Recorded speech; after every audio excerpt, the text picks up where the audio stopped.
Antes de você assistir esse vídeo, eu quero te dar um comunicado. Sou o pastor Daniel Batista, da Igreja Cenáculo Fé para as Nações, e queria fazer um convite especial para você que está nos assistindo. Passa pelo nosso site, horadaverdade.com, site oficial da nossa igreja, onde nós vamos ter um encontro marcado ali todas as quintas-feiras, às 8 da noite, e aos domingos, 7 da noite, nos nossos cultos ao vivo. Nosso ministério com compromisso de transmitir todo o conteúdo desse culto para a edificação do teu coração. Horadaverdade.com, vou ficar muito feliz de te conhecer, de poder estar junto com você, com certeza, num só corpo, numa só fé, num só amor ao nosso Senhor e Salvador Jesus Cristo. Um beijo, um abraço, te vejo lá.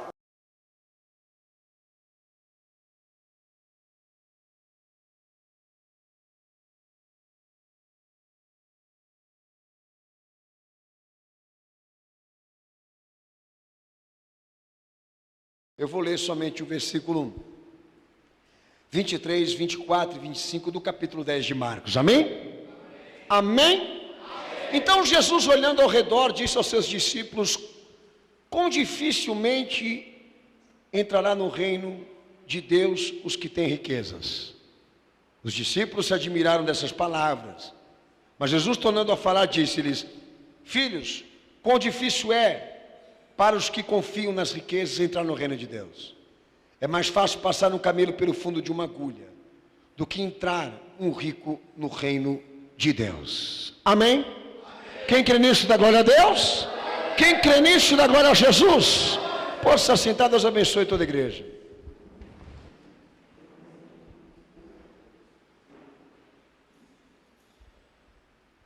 Eu fui orientado pelo meu Senhor a pregar sobre isso aqui.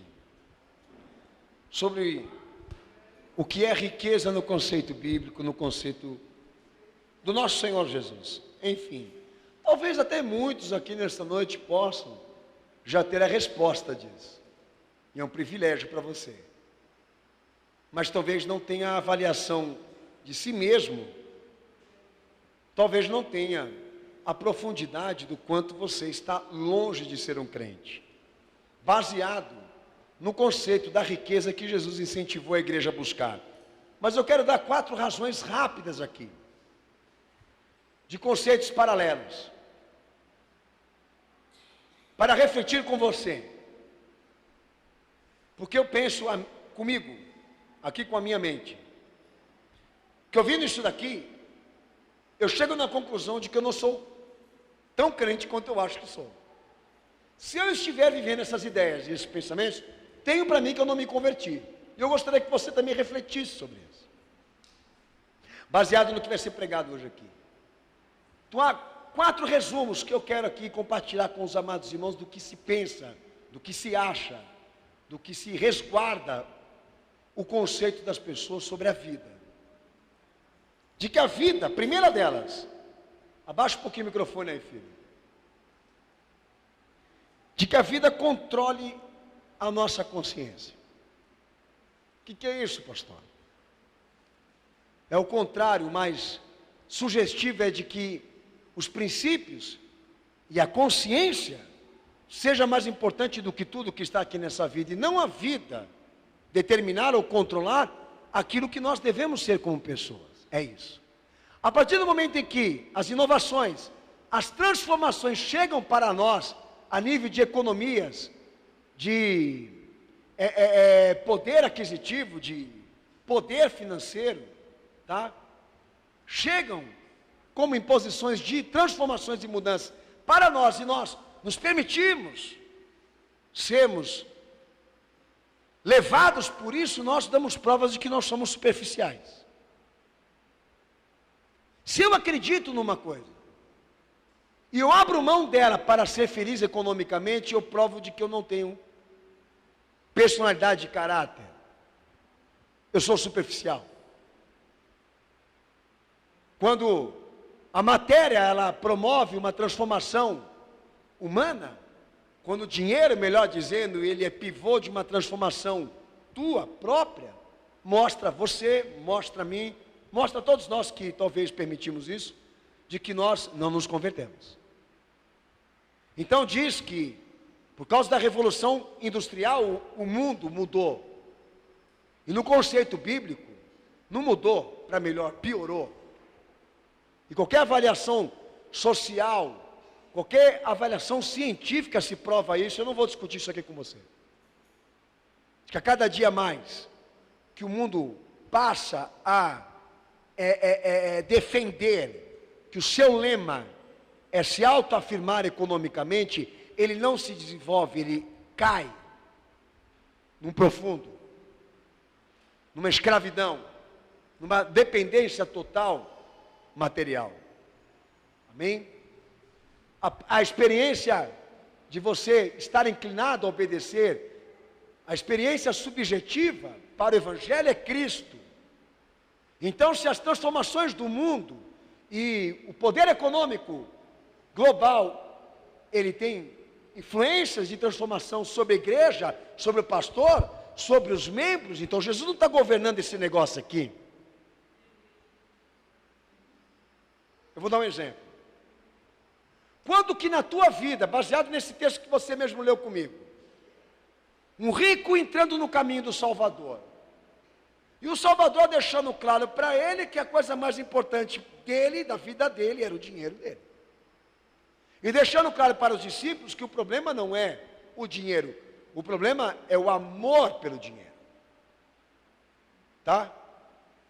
Então, quando dentro da história, do que você já viveu, na igreja principalmente, você escutou falar de alguém que perdeu todas as suas riquezas porque se dedicou mais a Cristo depois que se converteu.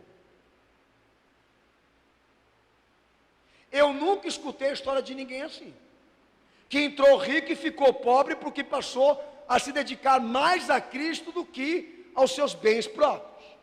99,9% das pessoas que entram dentro da igreja é ao contrário. Elas testemunham que elas entraram falidas materialmente e ficaram ricas porque aceitaram Jesus. Não tem alguma coisa errada nisso? Então quer dizer o quê? Quer dizer que até dentro da igreja, onde nós poderíamos realmente estar vendo as coisas de Deus sendo amadas, reverenciadas, priorizadas pelas pessoas, é onde mais nós estamos nos deparando com este tipo de evidência, de que a vida esteja mais importante do que os princípios, do que a consciência do que é bom, do que é certo, do que é correto perante Deus. Tem muita gente se vendendo por aí, a troco de nada. Não está mais em questão o que as pessoas acreditam. O que está em questão agora é o que elas têm. Isso é um absurdo, irmão. Então eu não entrei no cristianismo para receber caráter, eu entreguei minha vida para o meu Senhor Jesus para receber consciência. Isso é uma coisa que todo mundo já nasce com ela, pelo amor de Deus. Ele entrou para me mudar, para me transformar, mas não para me dar o que eu já nasci. Então isso é uma coisa absurda, tá? É uma catástrofe. É isso que eu tenho hoje, por opinião formada do que nós estamos vivendo. O problema não está em você ter condições. O problema está em o dinheiro ter uma influência tal sobre a vida das pessoas que elas são capazes de abrir mão do que acreditavam e amaram toda a sua vida para poder ter um pouco mais de poder econômico. Tome cuidado com isso, porque isso mostra, não é que você não tem Cristo, isso mostra que você é superficial, você é vazio. Você venderia a tua alma por dinheiro? Você venderia a tua dignidade por dinheiro? Quanto custa a tua dignidade? Tem gente vendendo por aí. Se falar que dá 1 milhão, cara, ela arranca a roupa, mostra tudo, faz uma chapa interna de si, para todo mundo saber por dentro e por fora quem ela é. Por quê? Porque ela precisa trazer uma resolução financeira para a vida dela, uma previdência para a vida dela, assim como está sendo visto hoje a dignidade. A dignidade tira a roupa a qualquer preço. É meio esdrúxulo, mas é a realidade. Então, quando a vida passar a controlar a tua mente, quando os efeitos dessas mudanças passarem a sobressair sobre os seus princípios, sobre a sua consciência, controlar até mesmo aquilo que você acredita? Será que a solução, até para Cristo, mudar esse quadro da tua vida? Dificilmente, eu acho que não. Um segundo ponto que eu queria fazer você meditar: a vida, o tempo, o corpo, são construídos com trabalho? Nós podemos construir vida, podemos construir corpo, fazer tempo, à base de trabalho. Daí eu paro para pensar e digo: Senhor, o Senhor honraria a tua igreja nesse exato momento, num culto como esse aqui, um exemplo? Os irmãos estão cansados, afadigados, estão destruídos fisicamente, revolução industrial, carga horária excessiva, dias afora de trampo, de trabalho, de dedicações para honrar os seus compromissos financeiros. Chega um culto de domingo como esse aqui, todo mundo vem para o culto arrebentado, estourado, sem força para nada. Eu te pergunto, Deus vai compreender isso? Ele nos transformou em máquinas de trabalho. Nesse momento você enxerga Jesus articulando guerras, batalhando com a sua força em guerras econômicas para dar à sua igreja uma posição na classe social desenvolvida? Não. Dispensando do céu condição de saúde, força psicológica, até espiritual, para você pegar, entrar no trampo e gastar e sair de lá meia-noite, e não ter força nem para dobrar o teu joelho no chão quando você chega em casa para agradecer o dia que você teve. Eu não vejo Deus entendendo e compreendendo isso que eu estou vendo aqui, por exemplo. Um povo desgastado, destruído fisicamente, com seu tempo escasso, prejudicado, comprometido com cargas horárias de trabalho. Senhor, o Senhor vai nos honrar? Não. Vai ter bênção aqui, Senhor? Não. Então qual é a solução, pastor Daniel? Da mesma forma como isso que está lá fora te influenciou para o lado errado, espera em Cristo que a fé tem esse mesmo poder sobre a tua vida, de você saber administrar bem a tua vida com Cristo e a tua vida particular. Para amanhã, futuramente, a igreja e a tua salvação e a tua alma não serem descartadas, porque você está muito, nesse momento, preocupado, ou então atarefado, ou então tomado com atividades financeiras. Sabe quanto tempo, pastor, eu encaro isso aqui? Há anos, irmãos. Subir em cima do púlpito e me deparar com uma igreja que não tem força nem para orar. Daí você fala: é o capeta também. É o diabo também.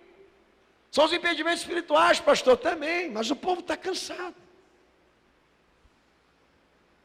Não tem força.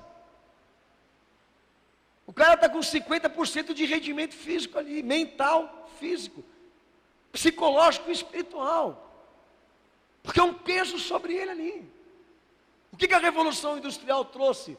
Além de outras coisas que eu vou dizer aqui. Assim, claramente, não foi agora na modernidade não, antes, que as pessoas elas viviam mais dentro do trabalho do que dentro da sua própria família. O conceito de que produzir ou estabelecer meios de produção, que é, obviamente, não deixa de ser também uma coisa interessante para Cristo dar à igreja. Mas se o progresso financeiro e econômico de todos nós passar a gerenciar o nosso ritmo, o nosso tempo, o nosso espaço, o nosso centro de vida, as nossas raízes, nós não nos convertemos. Tudo isso que está acontecendo aqui se chama, na ideia científica, progresso individualista. Não tem mais família, não tem mais igreja, não tem mais filho, não tem mais marido, não tem mais esposa. O que tem? Compromisso trabalhista. Honrar os meus gastos, pagar as minhas contas, cobrir os meus gostos, me autoafirmar por meio daquilo que eu posso comprar. Lá na China, que é principalmente os países mais industrializados, se você vê lá a vida das pessoas, como elas vivem, como elas se relacionam, já há uma crise lá, de uma crise social, das pessoas não terem tempo nem para se falar, nem para se conversar. Está chegando num tamanho tão grande de estupidez e ignorância humana em relação a essa modernidade que nós estamos vivendo, que as pessoas, elas não têm tempo nem para se conhecer. Aquilo que antigamente era tão valorizado pela filosofia, está indo água abaixo por causa disso que eu estou pregando aqui. As pessoas estão pagando por abraço. Elas estão pagando para falar com uma outra pessoa porque ela não tem amizade. Ela chega num estágio de vida dela, mas de tantas e tantas responsabilidades, que ela não teve tempo suficiente para cultivar a parte humana do negócio da vida. Ela se tornou uma máquina de trabalho. Se tornou o que o pastor Daniel define aqui para os irmãos, um instrumento de ganho. Então, irmãos, se nós dizemos assim, eu entreguei minha vida para Jesus, Jesus entrou na minha vida, então que o espaço, o tempo, o ritmo, o teu corpo, a tua mente, os teus princípios, aonde você vive, aonde está a tua raiz, Ele defina, Ele tem a influência de dizer o que é melhor para você. É assim como pastor, eu sou obrigado pelo Evangelho a entender vida cristã. O Senhor é a vértebra de tudo aquilo que nós estamos construindo aqui. O alicerce, o fundamento espiritual de tudo que nós estamos querendo construir com Deus. Então, se nós formos realmente obedecer, nos espelhar, seguir a pregação de Jesus, de Marcos 10, o mais certo que a igreja deveria testemunhar hoje, de bênçãos, de conversão e alcance de almas, é que um rico entrou aqui dentro dessa igreja, e por amar tanto a Cristo e querer tanto servi-lo, ele ficou pobre por isso, financeiramente, e não o inverso, de que alguém tenha entrado pobre aqui, tenha ficado rico financeiramente, porque o Senhor Jesus investiu graça sobre ele, para que ele pudesse atingir o padrão deste homem que entrou no caminho dele, e não foi salvo. É contraditório. A igreja entende? A igreja entende assim? Duvido muito. Pastor Daniel, eu não vejo progresso na minha vida. Mas se você não vê progresso na tua vida, eu vejo na minha. Mas para ver progresso na tua vida, perante as bênçãos de Deus, você tem que chegar aqui na porta dessa igreja, coberto de ouro e de prata, para ver a bênção de Deus na tua vida. Você tem que estar empregado, tem que ter um patrão. Para você ser normal, por exemplo, você tem que trabalhar de segunda a segunda. Um exemplo do que o pastor está falando de gerenciador aqui, lá nos Estados Unidos e na Europa, as igrejas estão fechando lá. Eu, quando viajo lá para os Estados Unidos, é um apelo para a gente poder fazer as pessoas irem para os cultos lá. Por quê? Porque a maioria lá trabalha de dia e de noite, não tem tempo nem para elas. Então, se isso para você é normal, para o Evangelho não. É uma forma de vida escrava, tão igual quanto aquela que Israel viveu à mercê do Egito. São homens querendo extrair da terra o seu meio de vida. E perdeu-se o conceito completamente daquilo que é superior e está acima de tudo, meu irmão. Uma outra coisa também que eu quero fazer a igreja refletir aqui. Quem disse para o homem que ele tem obrigação com a sua aparência? Da onde saiu essa meta? de que todos nós devemos ter uma obrigação de nos apresentarmos adequadamente na nossa imagem, em relação ao mundo que nós vivemos aqui. Aonde existe essa regra? Será que isso não mostra déficit de QI e personalidade da nossa parte, de permitir que a moda nos vista e que a opinião transformadora lá fora defina o que é correto, até as cores que nós temos que vestir? Os irmãos não acham isso, não? Não é perca de controle de vida? Você gostava de se vestir de um jeito, e você pode se vestir daquele jeito conforme a tua renda, mas de uns tempos para cá, o homem só veste o que está na moda, e só põe no corpo o que a vitrine define. Eu pergunto ao amado irmão, até que ponto as pessoas estão controlando a si mesmo, e definindo quem elas são? O mundo, irmãos, infelizmente, por um processo satânico, foi transformado, infelizmente, foi transformado em máquinas. As pessoas não estão mais correspondendo a si mesmo, e não estão mais tendo controle sobre si. Não estão podendo mais ter liberdade para dizer o que gostam e o que querem, porque tudo que acontece em torno das escolhas tem que ser correspondente ao que o tempo, ao que a moda, ao que o sistema define para nós. E se eu quiser ser feio? E se eu definir que eu não vou ser bonito para que os outros me vejam? E se eu definir para mim que ser gordinho, entendeu? Andar maltrapilho, para mim tanto faz. Não ter roupas chamativas, não ter cabelo bem tratado, etc, etc, que aí o conceito para muitos aí é o largado. E se eu perder completamente o gosto por estas coisas e me preocupar mais com outras que o mundo não está querendo reverenciar e se preocupar, eu vou deixar de ser ser humano e ser gente por causa disso?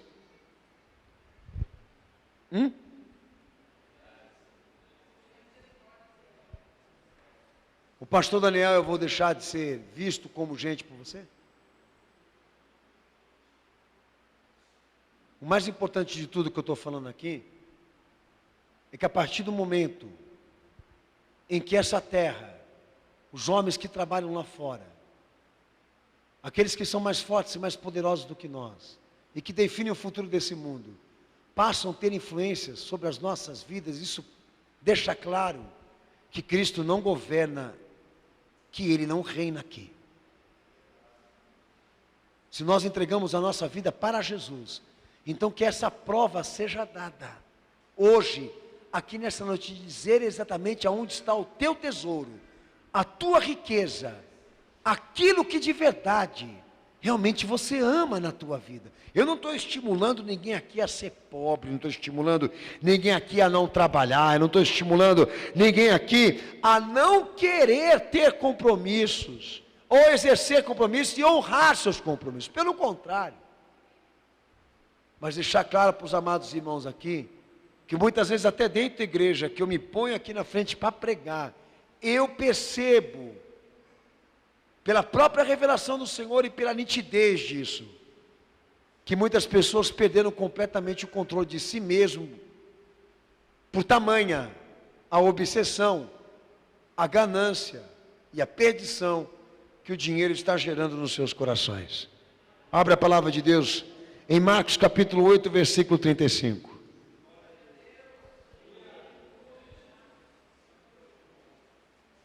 Amém? Abra aí. Leia esse texto em voz alta para o pastor, por favor.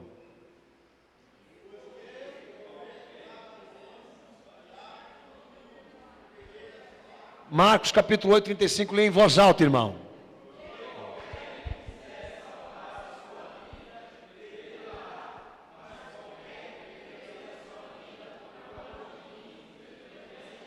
Amém, Jesus. Amém. O que o Senhor está ensinando aí? Bom, Agora nós vamos começar a falar sobre o que, na verdade, é uma riqueza para Deus. Tá? Para Jesus, a riqueza desse texto aí, ela significa aquele crente que o serve, cuja sua vida, o seu serviço, a sua disposição, o seu tempo, o seu espaço, as suas condições se aplicam para transformar a matéria em fé, a vida em um bom testemunho de serviço a Jesus. Porque aquele que tornar a sua vida o plano central do seu amor, ele não tem condições de servir a Cristo. Imagine só, se o pastor eu começasse a pregar isso nessa igreja que pregam prosperidade, o caos que não seria, porque muitos de nós estão acostumados a ouvir nas prédicas, nas pregações dos pastores, que Deus transforma $1 em $100, que Deus transforma $1 numa maleta cheia de dinheiro, entendeu? Que a carteira aparece cheia de dinheiro por pura obra do milagre, da determinação divina. Mas aqui o Jesus que está pregando é outro. O incentivo está voltado exatamente para aquele crente cuja riqueza é o princípio da fé. E o seu desafio com a vida é tornar Jesus rico em obras. E aí? Como é que nós vamos atingir esse propósito aqui? Perante uma igreja fadigada, cansada, escrava, tomada pela ideologia materialista. Que passa mais tempo executando os seus planos materiais do que ministeriais e espirituais com Cristo. Olha o que o meu Senhor está deixando claro de que se a vida for mais importante para mim e para você, Ele não serve para nós. Conceito errado. Você não tem que arrumar um espaço para Jesus entrar. Isso não é entregar a vida para Jesus. Vou arrumar um espacinho aqui na minha vida para Jesus entrar. Que história que é essa, irmão? Quem tem que permitir isso é Ele, não você. Ele hoje vai se consultar para saber se Ele vai te dar uma oportunidade, para saber se Ele vai permitir com que você faça parte, por exemplo, aqui nesse momento de ação e graça. Não é você que tem que abrir um espaço para Ele poder entrar na tua vida. Que história que é essa? Você acha que Ele está entrando aí para negociar comigo, com você, o tamanho maior dessa fatia do bolo aí? Quanto um vai levar, quanto o outro não vai? É uma negociação que nós temos aí? Não. Como que o Senhor Jesus, Ele vê a vinda de uma pessoa para Ele? Como miserável, que precisa se humilhar para ter uma oportunidade. Um pecador que precisa clamar para ter uma oportunidade. Não um rico que tem que chegar lá e falar: o que eu preciso fazer para ser perfeito? Ah, toma vergonha na tua cara, rapaz. Ou o que falta dos mandamentos aí que eu tenho que cumprir para ser perfeito? E o Senhor sabia que ele era um canalha que ele amou e tentou resgatar, que disse que não era impossível Deus transformá-lo, mas ficou evidente e claro ali que esse cara entra no caminho do Senhor, não era com interesse nenhum de servi-lo, mas de querer saber como que ele poderia ficar mais popular e mais rico.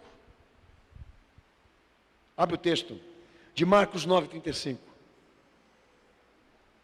Um outro texto para você aí. Então, riqueza para a palavra de Deus é princípio. Riqueza para a fé, para o evangelho, é consciência cristã. Riqueza para Cristo é condição espiritual de poder se avaliar ou então avaliar aquilo que agrada a Deus. Lê o texto aí.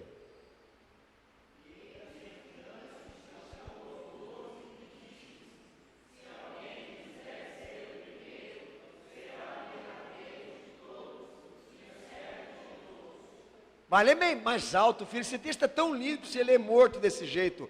Lê alto, cenáculo.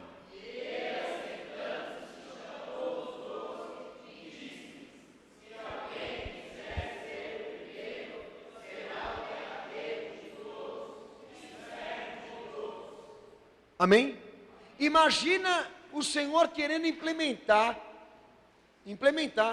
esse discurso numa reunião do Adonep, por exemplo, aonde empresários se reúnem ali em torno de uma graça dispensada não sei da onde, que dará para eles a fórmula do sucesso deles poderem ser empreendedores. Imagina o Senhor dando uma palestra baseada em serviço de fé, esse serviço que pede para o crente ser o último, não o primeiro, para aqueles caras que gostam de citar aquele versículo: Deus te chamou não é para ser cauda, mas para ser cabeça. Ele está pedindo para você ser o último. Ele não está fazendo pedido para você ser trouxa. Ele está fazendo aí um ensinamento baseado na conduta, no caráter, na índole que a igreja precisa ter. São conceitos, são princípios que não podem estar embutidos em nenhum plano material de ostentação e glória própria. Se o nosso propósito realmente é servir a Cristo, então que nós sejamos o último. Eu não tenho problema nenhum não, de ficar em desvantagem com quem quer ser mais do que eu. Se Deus quiser me colocar lá, Ele me coloca. Se Ele não quiser me colocar também, amém. Por quê? Por que isso, pastor? Porque a coisa mais importante da nossa vida é agradar ao Senhor sempre. Porque as pessoas mais ambiciosas, com mais tendência à ambição, elas também são corruptas. Elas não respeitam, elas passam à frente dos outros, elas conspiram, elas são possíveis até mesmo de matar para conseguir ter aquele lugar que elas tanto almejam alcançar. Infelizmente, onde há ambição, materialismo, há corrupção. Olha, hoje o Senhor não vai te colocar por cabeça, Ele vai te colocar por cauda. Não tem plano material nesse versículo aí. Não tem incentivo nesse versículo para nenhum de nós aqui, de que o Senhor vá nos colocar como crentes dele, em uma dessas classificações sociais desenvolvidas. Porque Ele entende que para se chegar lá no topo da realização material, chegar lá no topo da realização financeira, nós vamos ter que ser corruptos como eles.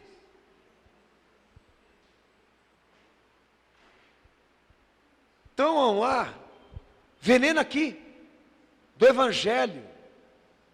Não há veneno hoje aqui para incentivar pessoas nesta igreja a passarem 20 horas dentro da sua empresa de trabalho para conseguir alavancar um padrão de vida econômico e se achar normal por isso.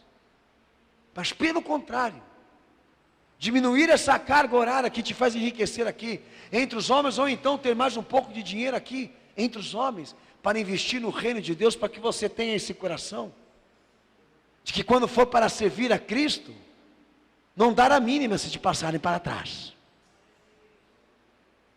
Você entende isso ou não? Então, Senhor, vamos lá. Me acompanhe, por favor, porque eu tenho um planejamento pessoal na minha vida desse ano, progredir financeiramente. E eu quero estabelecer uma meta na minha vida. A gente sempre escuta essa palavra triste, catastrófica. Eu tenho uma meta na minha vida do ano de 2016, atingir 20% de crescimento econômico. Qualquer idiota sabe disso, que se você definir isso para a tua vida, ou você ganha um emprego melhor, ou você vai ter que aumentar a tua carga de trabalho, e você vai ter que se dedicar mais ainda naquilo que você faz. Cadê o irmão? Está trabalhando. Hoje é culto de oração. Cadê a igreja? Está trabalhando. Hoje é dia de missões. Cadê os irmãos? Estão trabalhando. Daí nós vamos lá dobrar o joelho no chão, vamos, Senhor, o Senhor me permite? Por favor, Senhor, compreenda a tua igreja, muita conta para pagar, muitos compromissos. Compreenda, Senhor, o teu povo. Eles estão com o patrão, ali no cangote, falando ali, e o patrão diz que se não tiver bom vai mandar para a rua, aquela pressão que o Senhor sabe e tudo mais. Senhor, compreenda, abençoa mesmo assim. Vai ter compreensão? Não. Mas condenação? Porque fica claro que o reino dos homens foi mais importante do que o reino dele para você. Não adianta, quem serve a Jesus, o ganho dele é mediante a perda.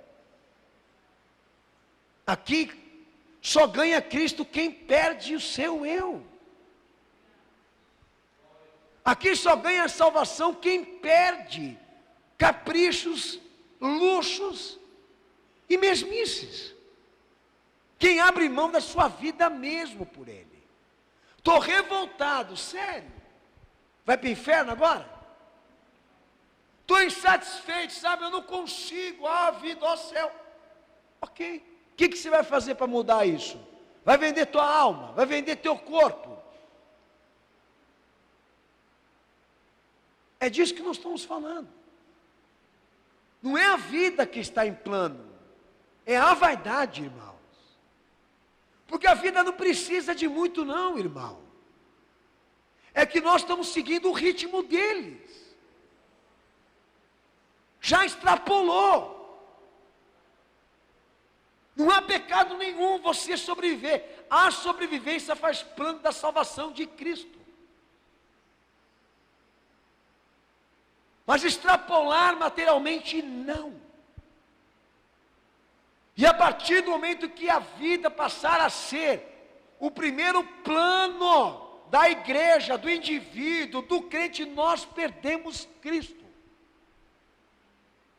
Não está em jogo o alimento, não está em jogo a vestimenta, é a vaidade.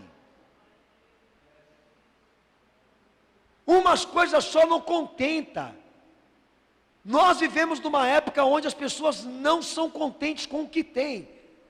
Não se realizam com pouco, elas querem atingir o padrão do mais. Esteticamente, materialmente, tudo está incluído e embutido nisso. De que a nossa vida, de que o nosso bem-estar, de que a nossa saúde, de que a nossa felicidade se constrói com o trabalho. E nós estamos caindo nisso. E eu pergunto para o meu Senhor, se nós temos uma igreja que se dedica mais às tarefas terrenas do que ao teu ministério, ao teu evangelho, à tua obra, Senhor, nós temos uma igreja salva? Não! E o problema é esse.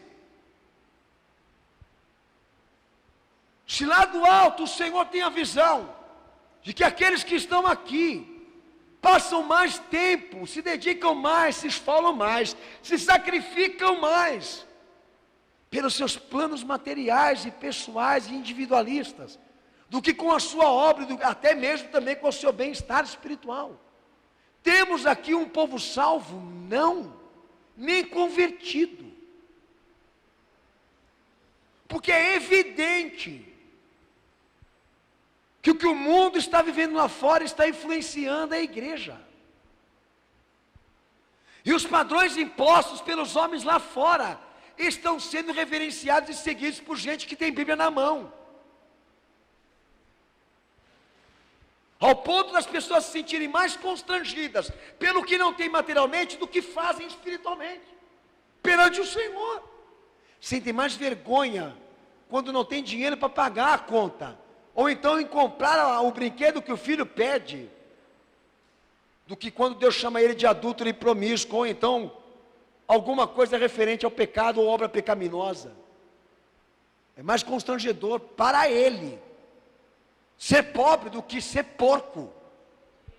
E eu não entendo isso. Pergunto para o meu Senhor, vamos dar um jeitinho aqui. Não há como. A salvação, a promessa dela gira em torno dessa lei. Nós estamos desafiados em transformar a matéria chamada vida em fé, em serviço, em obras que enriqueçam Cristo. E isso não acontece sem nós perdermos o nosso eu. Olha o que Paulo fala. Filipenses 3, verso 8, verso 7 e verso 8. Filipenses 3, verso 7 e verso 8.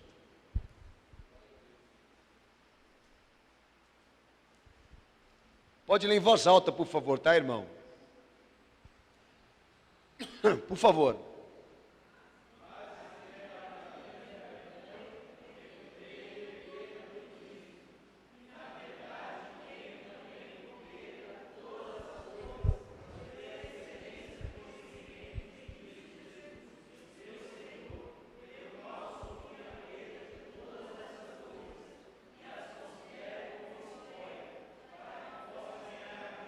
Amém, Jesus?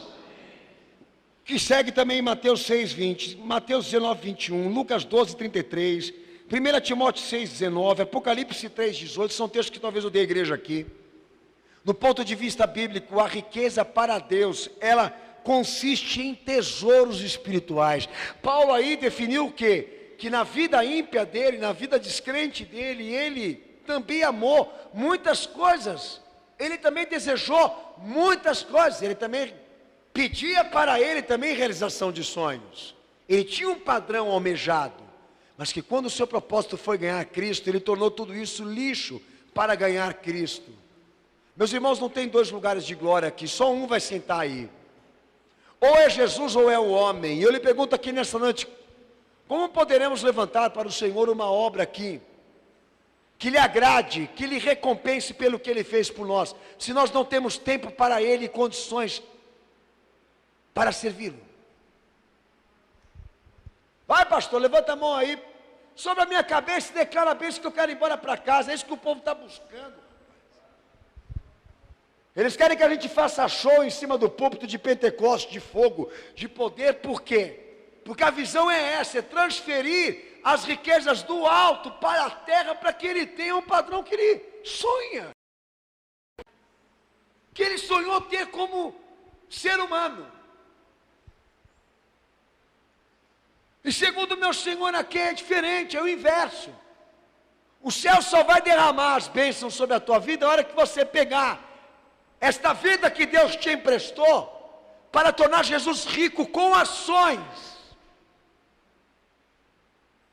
torná-lo satisfeito com as tuas atitudes que o sirvam.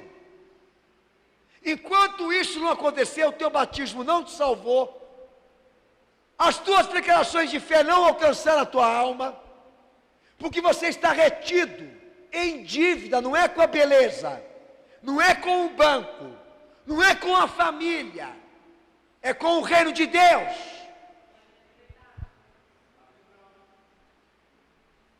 Os sonos perdidos, a paz perdida, a alegria confiscada, a satisfação e a alegria de viver confiscado.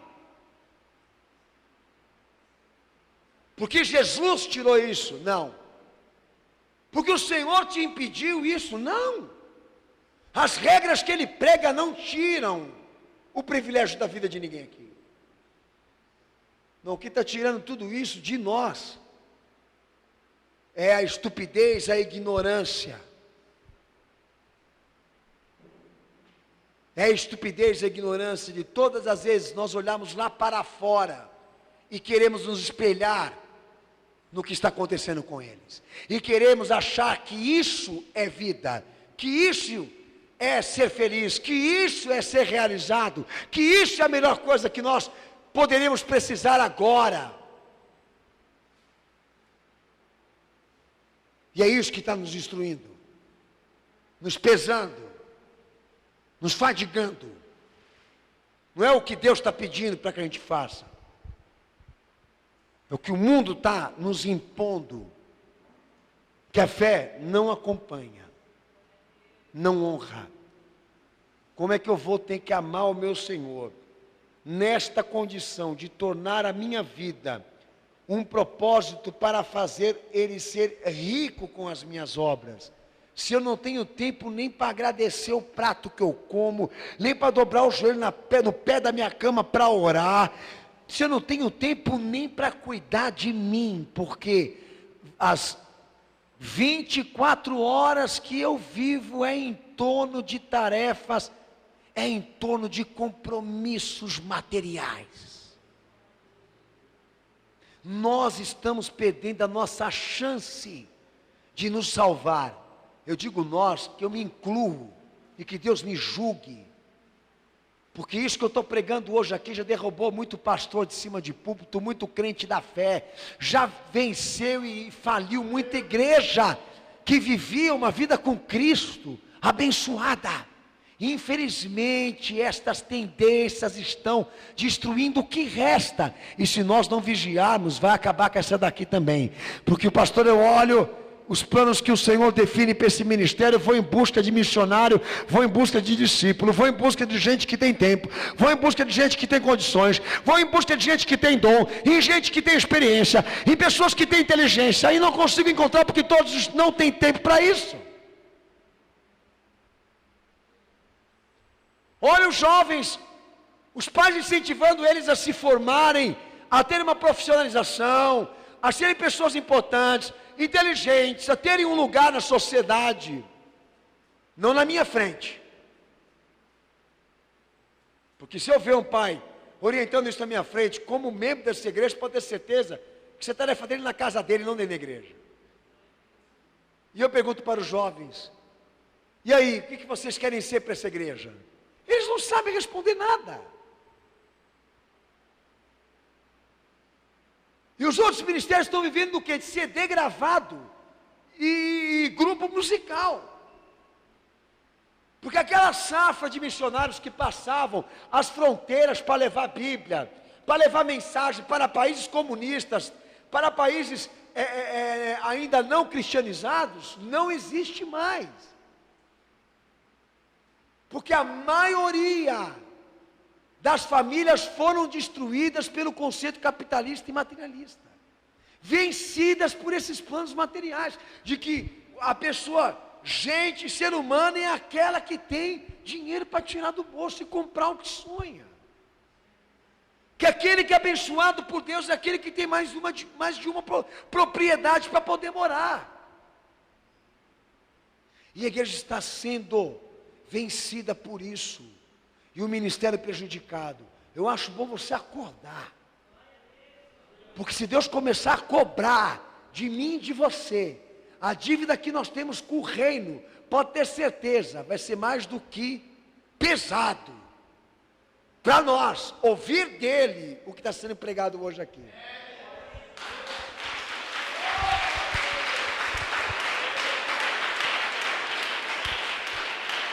Efésios capítulo 3, versículo 8. Pode ler em voz alta para o pastor. Tem vergonha de ler a Bíblia não, viu, irmão? Pode ler. Meu Senhor Jesus. Efésios 3, 8.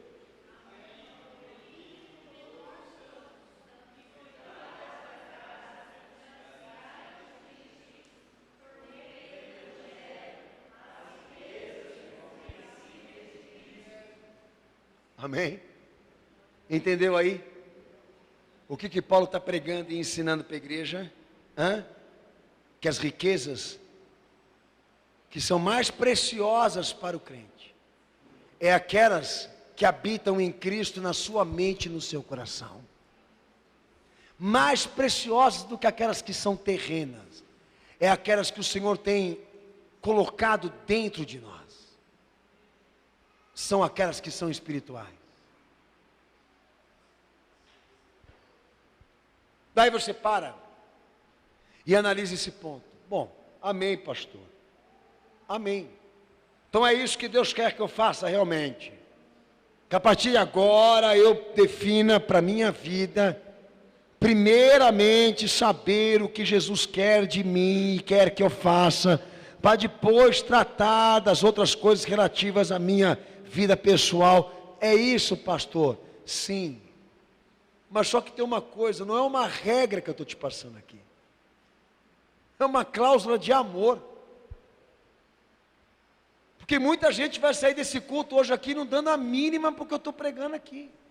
E vai continuar arrebentando a salvação dele e a vida dele com aquilo que ele está escravo. Não é uma regra que eu estou te passando, irmão. É a honra do teu chamado. Porque será que o constrangimento só parte daquele que não tem a matéria para se impor? Porque será que o constrangimento não é isso aqui? De que espiritualmente nós estamos falidos e quebrados. Isso não deveria nos constranger, nos entristecer, fazer a gente perder o sono, chorar, se lamentar. O fato de nós professarmos Jesus que nós não conhecemos, uma palavra que nós não lemos, um reino que nós não buscamos, o fato de nós sabermos que ainda nós pecamos, não seria o motivo principal da nossa dor, do nosso sofrimento? Isso não acontece. Pode fazer estimativa.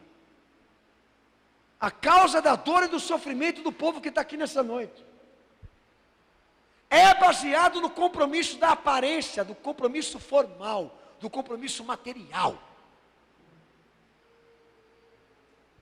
E eu não estou tirando a minha parcela não, irmão. Porque se nós não conseguimos transformar o que foi apontado aqui, hoje, por essa pregação, nós não nos salvamos e não nos convertemos.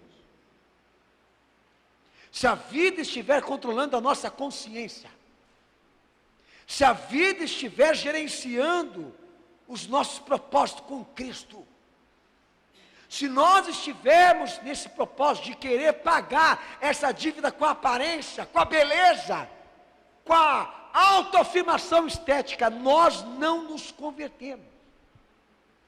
Não há obra de salvação confirmada em nós. Se a meta dessa igreja não for tornar Cristo rico com obras, glorificado com o seu serviço, tendo o seu reino priorizado mais do que o nosso, nós não saímos do mundo. Porque o que é o mundo? A soberba, a concupiscência dos olhos, a concupiscência da carne, que não pertencem a Deus, disse João. E quem ama o mundo, o amor de Deus não está nele. Pastor, amanhã eu tenho que trabalhar, é segunda-feira. O que o senhor me aconselha? A não pôr o pé para fora da tua casa, sem definir que aquele dia é para Cristo. Eu não sei o que você vai fazer. Eu não sei o que você vai fazer. Olha que loucura desse pastor que eu vou te pregar aqui agora. Pastor Daniel, eu tenho que trabalhar 12 horas para satisfazer o meu padrão de vida. Então diminua o padrão de vida para dar mais tempo para Cristo. E muita igreja de pastor aí ia falir. É lógico. Então diminui o seu padrão de vida. Fica com um sapato só então. Para que 10? Agora você quer pegar a loucura do teu consumismo e querer justificar isso diante do Senhor? Pastor, o senhor não arranja emprego, pastor, com menos de 12 horas de carga horária de trabalho. Patrão nenhum dá, então ora, cadê a fé? Só que se você chegar lá no reino de Deus e dizer para o Senhor, Senhor, deixa eu entrar. Não, você não vai entrar, porque você não fez o que eu te pedi. Mas sabe, Senhor, é porque eu tinha muita conta para pagar e o meu patrão era muito severo e ele vai deixar? Ele vai querer saber o que ele ganhou tendo morrido por você. E daí já põe na balança, lá vai pesar mais ele do que Cristo.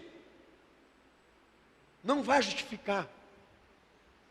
Você tem que definir se você quer ficar rico com Deus ou rico com os homens.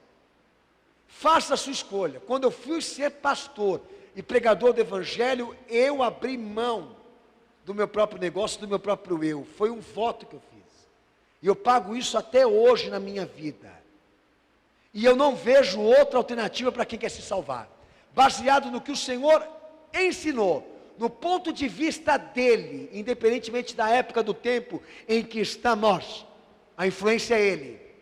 Não há outra alternativa para nós, a não ser escolhermos de que lado nós vamos ficar.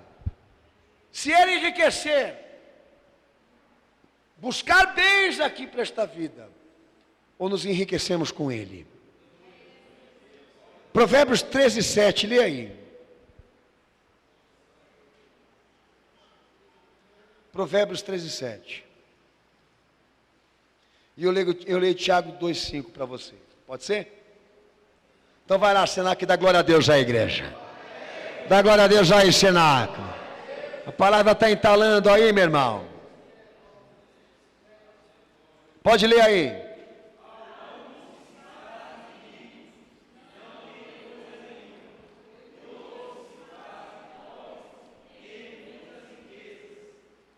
Leia em voz alta de novo.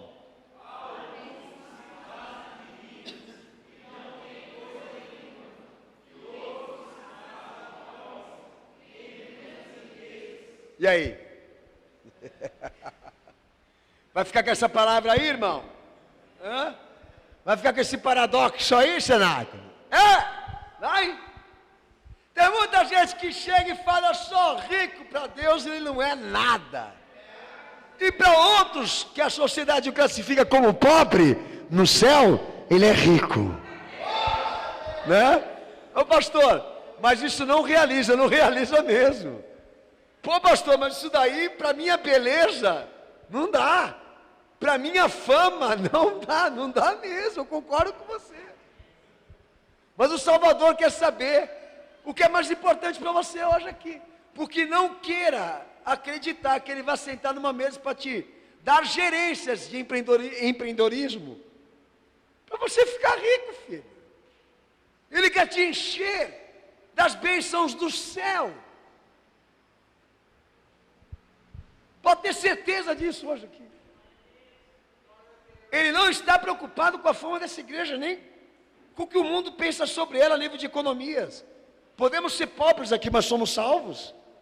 Podemos ser pobres aqui, não temos a condição financeira que eles têm, mas temos o nosso nome escrito no livro da vida, então para Deus nós somos ricos. Não é isso? Então olha aí o que diz a palavra de Deus agora. Ouve, meus amados, Tiago 2,5. Não escolheu Deus os que são pobres aos olhos do mundo para serem ricos na fé? E herdeiros do reino que prometeu aos que o amam? Está perguntando para você, vai responder? Vai responder? Não escolheu o Senhor aqueles que são pobres para fazerem eles serem ricos na fé e herdeiros do reino? Amém ou não? Amém. Mas pode ter certeza que o que ele está falando aí não é que ele é socialista e o Marx está do lado dele, planejando uma obra social com os pobres. Tem nada a ver, é que os ricos não querem ele. Gente de dinheiro não quer ele. Não quer deixar de ficar rico para querer servir ele, não quer perder economias por servir a ele, não quer perder investimentos por servir a ele. Por isso que os pobres sempre são mais fáceis de ser alcançados pelo Senhor, porque não tem aonde se respaldar e se resguardar em glória própria, humana, carnal. Então o Senhor sempre tem propósito com o cara quebrado. Por isso que os maiores testemunhos é de gente que faliu e entrou aqui e conseguiu alguma coisa. Porque os ricos não querem entrar aqui para perder riqueza de tanto servir a Cristo, perder as suas fortunas de tanto servir ao Senhor.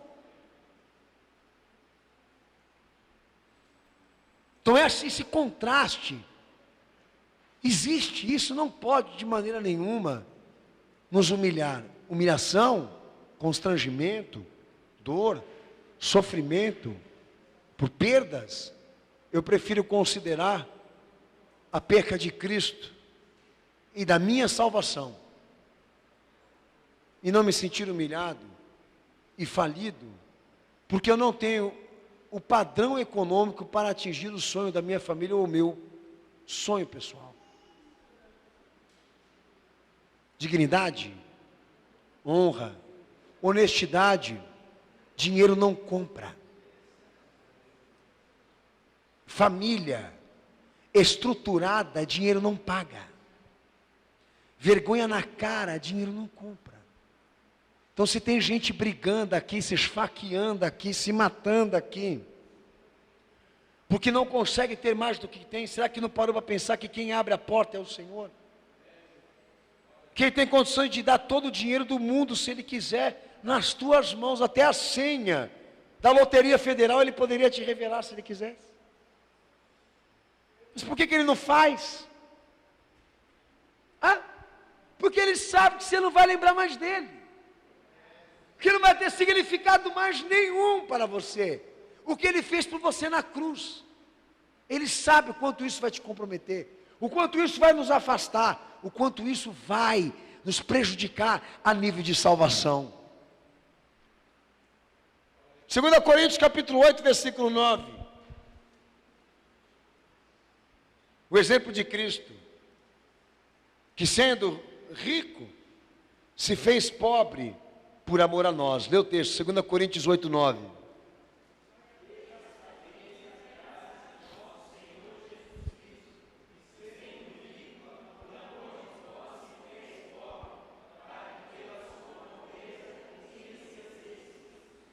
Amém? Amém?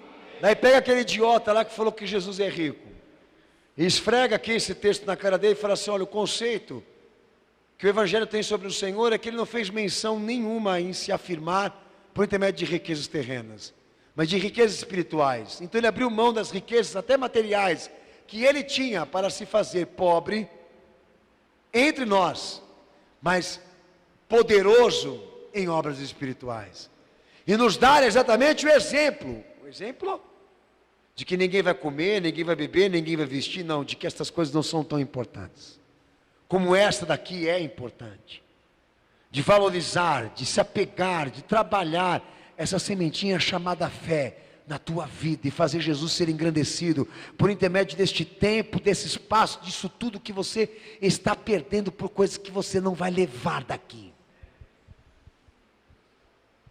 tá? Se eu for abrir o quadro deprimente do que as pessoas estão vivendo lá fora, eu vou sair do foco dessa pregação. Começar a falar de marido e de esposa aqui que não se amam mais por causa disso. De família que não consegue mais ter convivência por causa do individualismo e por causa disso que está sendo apontado hoje aqui. Sem dizer também daquelas igrejas que não pregam mais, não falam mais do Evangelho, só para ficar tratando de economias e planejamentos materiais. É o fim, é o caos, cenáculo. Segue o exemplo do teu Senhor, que não fez menção nenhuma de ser coberto com ouro e com prata, quando esteve aqui entre os homens, mas de servir e de fazer com que nós fôssemos ricos com exemplos de obras que Ele praticou. A preocupação do nosso Senhor não foi se embelezar, mas de mostrar o quanto Ele nos amava. Não foi de mostrar o poder aquisitivo, mas de mostrar do que Ele era capaz de fazer nas nossas vidas, por aquilo que o dinheiro não compra.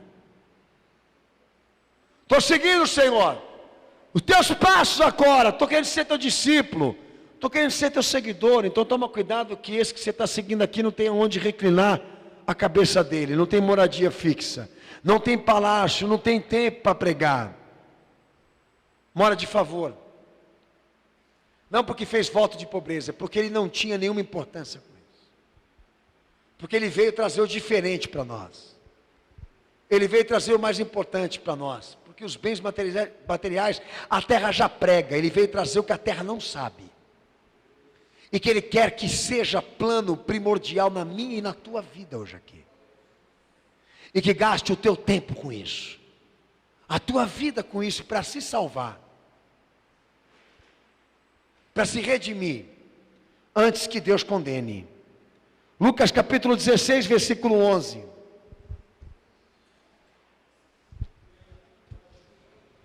Lucas 16, 11. Pode ler em voz alta, cenáculo.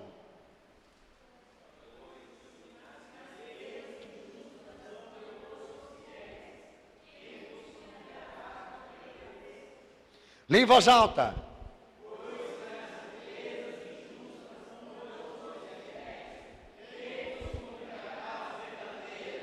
Lê o versículo de baixo.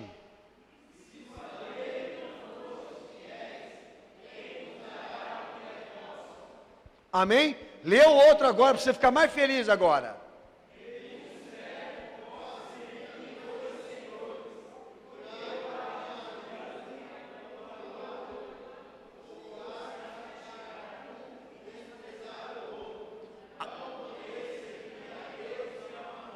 Você entendeu que ele não está querendo dizer que o rico não pode ser rico. Ele está querendo dizer o seguinte, que se realmente nosso propósito for ser crente dentro da riqueza, o nosso comportamento tem que ser o quê? Ser fiel, usando essa riqueza para servir Ele. Mas aí é que está a obra do impossível. É que geralmente quem tem a riqueza à disposição, ele não tem esse propósito de ser fiel a Deus usando o que ele tem para recompensar o reino do Senhor com o poder aquisitivo que ele conseguiu. A tendência é ele não repartir isso com a igreja, nem com a obra, nem com aqueles que precisam, mas desfrutar, gastar com ele mesmo. Então o Senhor deixa claro aí. Então você vai ter que definir qual dos dois Senhor você quer amar e você quer servir. A partir do momento em que a balança começar a ficar pendendo mais para um lado do que para o outro, fica claro de que alguém venceu aí. Nós queremos saber quem está vencendo. Se é o trabalho, se é o patrão, se é o reino ou se é Cristo. Por isso que tem bênção que não vem do alto mesmo, porque Deus olha para o que está sendo feito aqui nessa terra pelos crentes aqui, e não concorda, não se agrada. Infelizmente, é o que eu tenho a te dizer hoje aqui. Muitos acreditam que é com dízimo e com oferta que o Senhor dá oportunidades financeiras ou bênçãos materiais. Eu digo para você que está muito mais além do que uma oferta material para a igreja ou um dízimo que faz ele te abençoar materialmente. É você saber transformar a tua vida em testemunho de fé. Isso é integral. É muito mais do que um envelope cheio. É teu amor. É teu espaço, teu tempo, teu ritmo, tua vida. Teu comportamento, teu pensamento, teu plano de vida. Jesus quer fazer parte disso tudo. Agora entrar dentro da igreja, encher o envelope, colocar para a igreja, para abençoar a igreja, achando que isso vai trazer retorno de investimento para você, isso é corrupção deliberada. Eu já disse isso para vocês aqui. É uma troca que vocês estão fazendo com Deus. A fé sendo tratada como moeda de troca. Lucas 12, 33.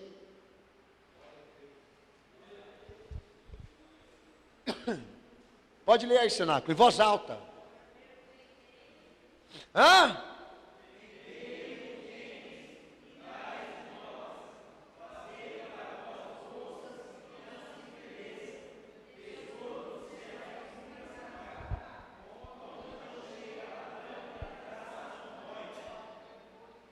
Amém? Que mais falou aí?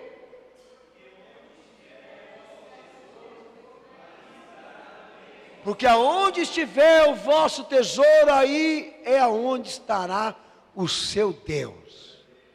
Amém? Não há nenhum problema em um rico entrar aqui dentro da igreja hoje para querer servir a Cristo. Mas o Senhor vai adorar que ele entre, porque ele vai pegar a conta desse camarada e vai ver o que dá para ele viver e o que dá para ser dividido também com generosidade com aqueles que precisam. Sem problema nenhum, é o que o meu Senhor está pregando aí. Vamos transformar essa riqueza toda que você tem do papai, do vovô, da vovó, do tataravô, entendeu? Em riqueza espiritual para a tua vida. Que tal? Será que nós vamos ver um testemunho desse na igreja em pleno século 21?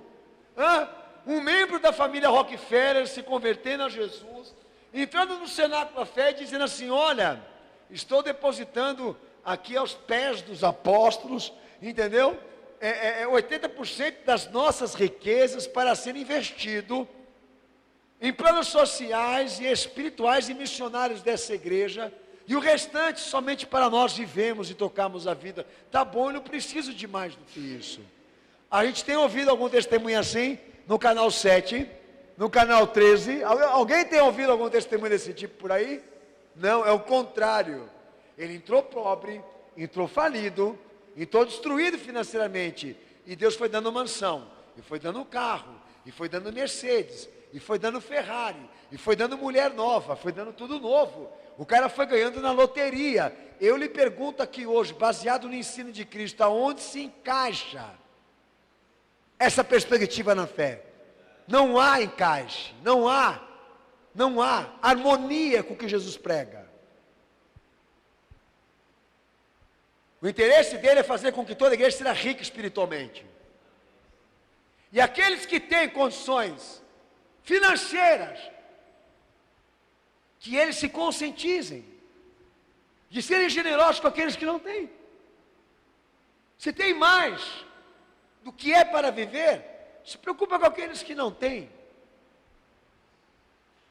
Agora imaginar realmente que Jesus vai dar condições de um membro aqui ter uma fazenda com 1 milhão de gados, pastando ali, entendeu? Com 5 casas construídas que estão lá sendo guardadas por jagunço, porque não tem ninguém para morar. E por isso que o MST tem que entrar e invadir mesmo.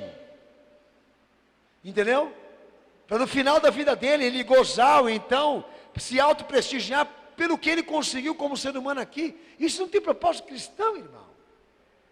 Sou a favor de que, o Senhor é a favor e eu também, de que você tenha um carro para vir para a igreja, de que você tenha comida, roupa, uma vida digna. Mas querer atingir o padrão astronômico desse conceito financeiro, entendeu? Que a sociedade está em busca agora, não se encaixa na fé. Deus não honra, Deus não abençoa gente que tem esse tipo de pensamento ou então de propósito de vida. E vai ter que se arrebentar para trabalhar, ou então que vai ter que roubar um banco, ou tem que virar o Valdomiro para roubar a igreja. Umas duas coisas, ele não vai conseguir ser milionário em casa não, Deus vai derramar dinheiro lá do céu para ele não, filho. Ou ele rouba banco, ou ele trabalha que nem o Silvio Santos, ou ele vira o Valdomiro, ladrão. É isso ou não é? É. Marcos 10, 24. Marcos 10, 24.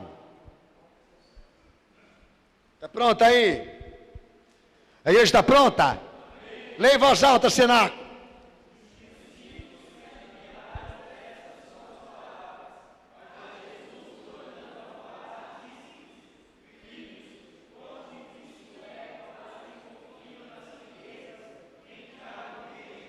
Amém. Ele não está pregando contra a riqueza, não. Ele está pregando o quê? A confiança nela. Contra a confiança na riqueza. O homem chega no caminho dele e ele deixa claro para esse indivíduo aí, né?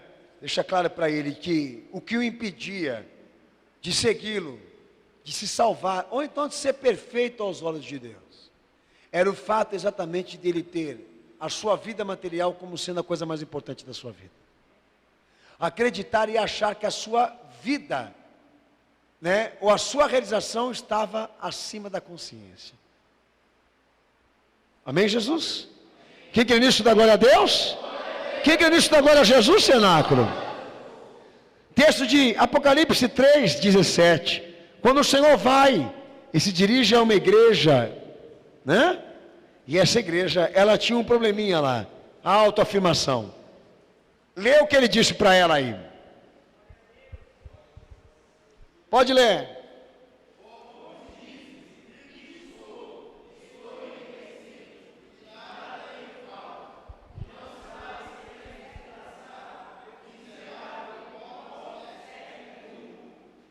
Amém?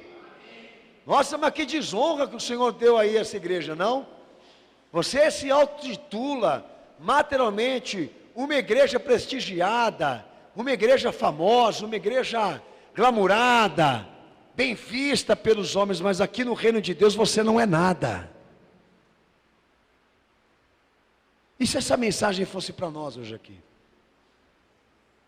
E se o Senhor chegasse para mim e para você hoje aqui e dissesse, né, que esse conceito de nós acharmos, esse conceito, essa ideia de todos querer exatamente ser reconhecido pela posse, reconhecido pelo bem adquirido, é um desprestígio no reino de Deus, você ia aceitar? É uma quebra de cláusula com o reino do céu, você ia concordar? Mas é o que ele está dizendo aí. E fica claro aí que essa igreja, ela preferiu adorar o Deus da terra do que aquele que estava no céu. Mas quis se manter como igreja. Quis se manter como igreja cristã. Mesmo assim ela quis insistir que aquele plano material de fazê-la ser importante onde ela estava era da vontade de Deus, era comprovação de bênção com Deus. Jesus foi lá e disse para ela, Marcos 4,19, Jesus diz, mas os cuidados deste mundo, os enganos das riquezas e as demais ambições, entrando, sufocam a palavra ficando ela infrutífera. Quem deseja querer ficar rico, quem deseja ou tem planos de querer ficar, ele cria para Cristo uma obra sem vida, resultante de uma vida estéril, que não pode dar frutos, que não vai vingar. Quem testifica diz amém. Ô meu irmão, você está lendo a palavra aí, filho? Você está lendo a palavra?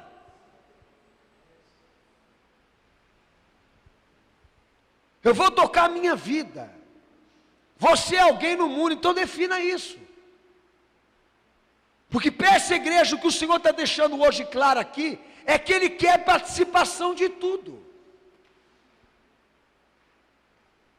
E quer ser o principal beneficiário daquilo que nós estamos investindo aqui nessa vida. E se essa medição não estiver adequada ao que está sendo pregado hoje aqui, eu e você não estamos salvos.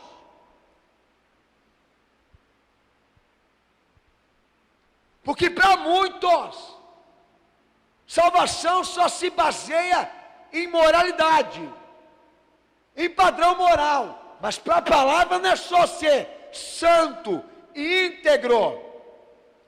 Também tem administração aqui de escolha, meu amigo.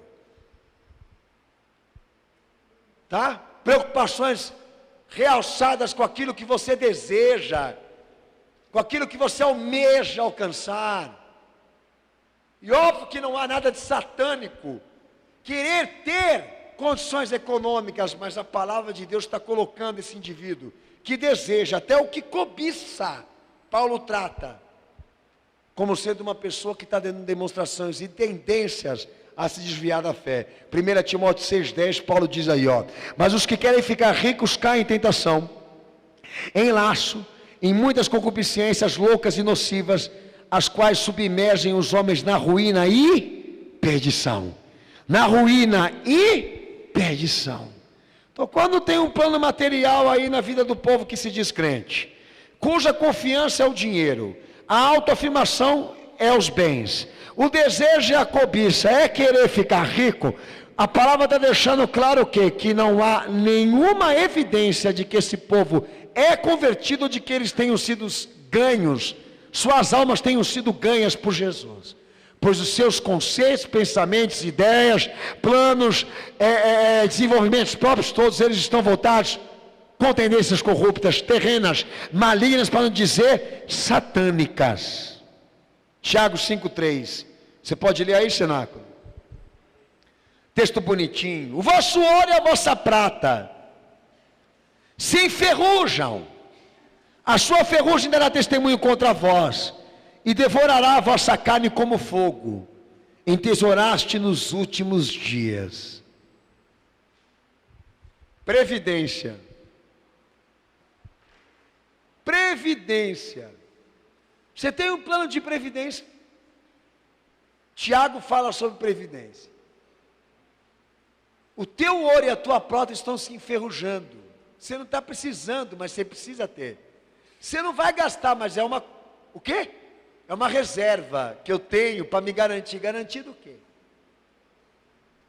Isso está dando testemunho contra você diante do Senhor, porque você está dizendo que isso é mais importante do que Ele. Que isso está garantindo a tua vida, o teu sucesso, o teu futuro, a tua felicidade, a tua saúde, a tua segurança. Não é mais Jesus, é o que você tem no banco. Olha o que ele está falando aí. Isso vai dar testemunho contra você no dia do juízo, porque Deus vai te condenar. Meu Senhor amado, não tem palavra mais direta do que essa aí. Mas pastor, então como viver? Não pode guardar um dinheirinho? Pode.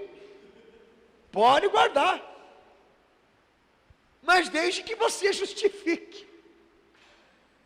Porque se o teu propósito de vida for fazer o porquinho aumentar, e a quantidade de moedinha também, o céu vai querer saber qual a importância maior, Cristo ou aquilo que você tem guardado no banco, irmão. Você inveja e cobiça a gente que tem? Você dá prova de que você não converteu. Ah, eu invejo pessoas que não têm compromisso e nem preocupação com conta para pagar. Levanta sossegado, comendo mamãozinho na hora do café, lendo um jornalzinho, porque não tem horário para chegar. Aquela coisa de, né, vida sossegada, vida carioca. Você cobiça isso? Você inveja esse tipo de gente, esse tipo de vida? Você dá prova de que você não se converteu. Que os teus conceitos sobre a vida estão completamente dominados, perturbados, influenciados com culturas mundanas. Um dia maravilhoso, é um dia maravilhoso na presença do Senhor. Que você contemple o livramento dEle, que você contemple uma graça que Ele dividiu com você, uma revelação que Ele compartilhou com você, do dia, da noite para o dia, coisas que você constrói com Ele na fé. E que forma, caminhada de sucesso com o reino de Deus. Mas essas cobiças, esses desejos representam corrupção. Lucas 12, 33. Último versículo que eu vou ler para você hoje aqui. Pode ler em voz alta em nome de Jesus. Lucas 12, 33. Pode ler, cenáculo.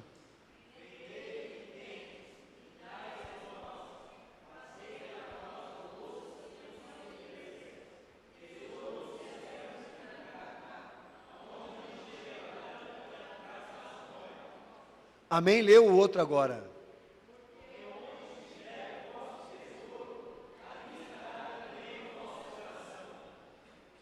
Você já leu esse texto, né? A igreja tem um planejamento de tornar os membros da sua igreja pessoas ricas com Cristo. Ô pastor, por favor, dedique o seu tempo para fazer com que os seus membros sejam ricos com Cristo. Criem planejamentos e propósitos e missões que voltem à igreja para servir o próximo e a sua situação decadente espiritual. Para que eles sejam ganhos, conquistados, para que eles sejam redimidos e libertos pelo poder de Cristo. Pois o papel da igreja, do pastor, do ministério, da instituição, que é o corpo de Cristo, é especializar a igreja, instruir, incentivar os membros que estão aqui, a servir ao Senhor por propósitos que são voltados para o reino e para aqueles que estão perdidos.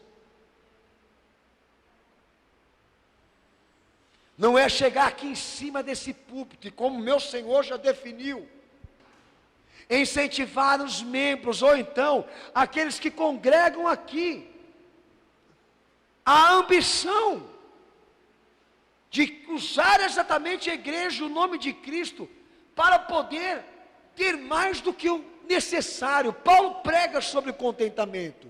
Ele diz que nós não vamos levar nada deste mundo, quando formos tirados daqui, que a gente aprenda a se contentar com o que a gente tem.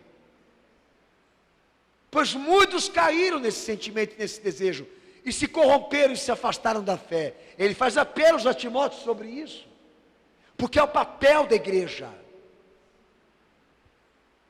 Então, se hoje o rico entrar aqui dentro dessa igreja e dizer: pastor Daniel, eu quero me converter, eu vou dizer para ele: vende tudo que você tem e dá aos pobres. Eu não vou fazer isso, mas eu sei que ele vai estar desafiado a aplicar uma vida cristã digna em cima daquele montante de dinheiro que ele tem. O que ele vai fazer eu não sei, mas que ele tem um grande desafio aí, ele tem, porque ele não vai poder mais, infelizmente, se ver dividido entre duas coisas, entre aquele que vai tocar a vida das heranças que os pais deram a ele, e aquele que quer servir a Cristo. Uma das coisas que ele vai ter que, na verdade, definir, da qual ele vai ter que se entregar e amar. É o que eu diria hoje aqui para o rico que entrou aqui dentro: nós não vamos te dar aqui Um evangelho que incentive você a ser um melhor empreendedor e fazer a tua riqueza aumentar nessa terra. Vamos dizer a você o que o evangelho manda, em nome de Jesus Cristo, de como se salvar, se redimir e enriquecer a Cristo com essa vida que você tem. E te garanto, ele vai perder muitas economias, como um rico. Já o pobre, aquele que não tem condição financeira, nós vamos orar para Deus dar condição financeira para ele, dentro do padrão normal da sobrevivência, para ele poder exatamente servir a Cristo, porque sem dinheiro também não dá. Há uma normalidade. Agora, chegar diante de uma igreja, como eu estou hoje aqui, cansada, vencida, tomada pela frustração, por causa disso, qual a expectativa que nós temos que ela vai ser arrebatada? Sabendo que as missões, o ministério, a vida digna que Cristo pediu a você, desde o dia que você o conheceu, não está sendo implementada, porque você não tem tempo para gastar, ou vida para gastar com isso. Qual é a perspectiva que você tem de entrar no reino dele?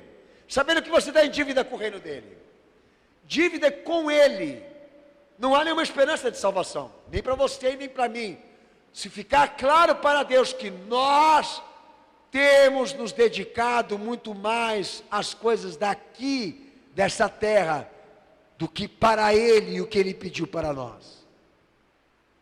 Fica configurado lá, de que a nossa vida, o nosso pensamento, a nossa consciência, o nosso tempo, o espaço que mais queremos estar, ou então amamos estar, está sendo controlado e gerenciado pelo nosso patrão, pela empresa que a gente trabalha, pelo padrão de vida que eu quero alcançar, ou coisas relativas a isso. Nós não nos salvamos e vamos ser condenados por isso. Deus foi claro hoje aqui? Agora, se você quiser, por causa da minha mensagem, não querer mais trabalhar, isso é um problema teu, um plano de vagabundo, eu não tenho nada a ver com isso. Se você disser que a partir de hoje você não vai trabalhar, vai viver que nem João Batista, vai largar a esposa, filho e compromisso, isso aí é um problema teu, porque eu não te preguei isso. Tá? Não pega carona na minha pregação que eu te arrebento. Se eu ficar sabendo disso aí. Não vê que esse papo furado não. Que tem irmã que chega aqui e fala, pastor, não aguento mais porque o meu marido não me ajuda em casa. Isso é coisa de vagabundo. E se falar que ele está no monte é mentira, vai investigar que ele está no motel. Ou então está lá no bar, jogando, bebendo. Tá? Porque crente que é crente mesmo não fica por aí batendo beijo, balangando beijo não. Ele administra a vida. E faz a balança pender mais para Cristo do que para ele mesmo. E tem como a gente conseguir, amém ou não? Porque o pouco acaba virando muito quando Deus abençoou, tá? O pouco acaba virando muito para você quando Deus te abençoa. Mas o muito acaba virando nada para você que só pensa em honrar a si mesmo. E o teu desafio hoje aqui nessa igreja, irmão, caramba, 10 anos de igreja, 15 anos de igreja, não tem um plano missionário, um plano ministerial em execução, não tem nada baseado nisso que favoreça e enriqueça a Cristo. São 15 anos de caminhada, peregrinação, baseada na fé, para saber o que você vai ganhar e receber. Qual vai ser o desfecho dessa história? Condenação.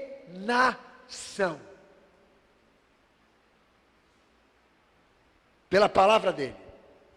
Nem eu e você subimos. Então eu quero saber o que você vai fazer hoje aqui para consertar isso. Porque a maioria aqui está comprometida nisso. E Deus está querendo saber o que você vai fazer hoje para Ele não fazer o que Ele está com vontade de fazer com você. Dar uma amostra de como que a vida depende dEle, não do que você trabalha. De como que o teu ritmo, a tua vida, o que você anda fazendo por aí, tem as partículas da bênção dEle, não da tua competência. Tem a graça dEle, não a tua sorte e o teu sucesso. O Senhor quer saber hoje aqui dos pais, o que os seus filhos serão aqui dentro dessa igreja. E o que vocês têm dito a eles, a nível de investimento nessa obra aqui? Se essas crianças, esses jovens estão sendo incentivados pelos seus pais a serem pastores, missionários e pregadores aqui dentro dessa obra, ou não? Pois vem pedir para mim orar para ele sair do mundo, mãe, ou pai. Pastor, levanta o clamor lá em favor da minha casa, da minha família, para ajudar lá. Não vai. Você errou. Você pecou. Você transgrediu, você fez a tua vida estar em primeiro plano e agora você está pagando por isso. É melhor consertar. Pedro, Sara e Esther, desde que nasceram, deixei claro para eles que o meu gosto, a minha felicidade é verem eles crentes. É óbvio que nós damos noção de responsabilidade, de cidadania, de compromissos materiais e sociais em relação a eles. Isso é óbvio, isso não tem que ter dentro de uma família, mas não é papel da igreja não. Mas enfim. Mas eu sou muito mais pastor do que pai para eles. Porque para mim a maior decepção é eles não serem crentes. Pode ser tudo inteligente da minha casa, mas se não for crente, eu não quero. Já mandei Deus levar. Está determinado, se não for para frutificar, e se não for para glorificar o teu nome, pode matar e levar. Porque eu não tive filho nesse mundo aqui para servir o sistema, mas para servir o reino.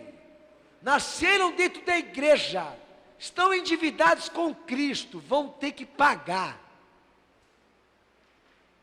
Pode soar meio radical para você, mas foi o que o Senhor me ensinou.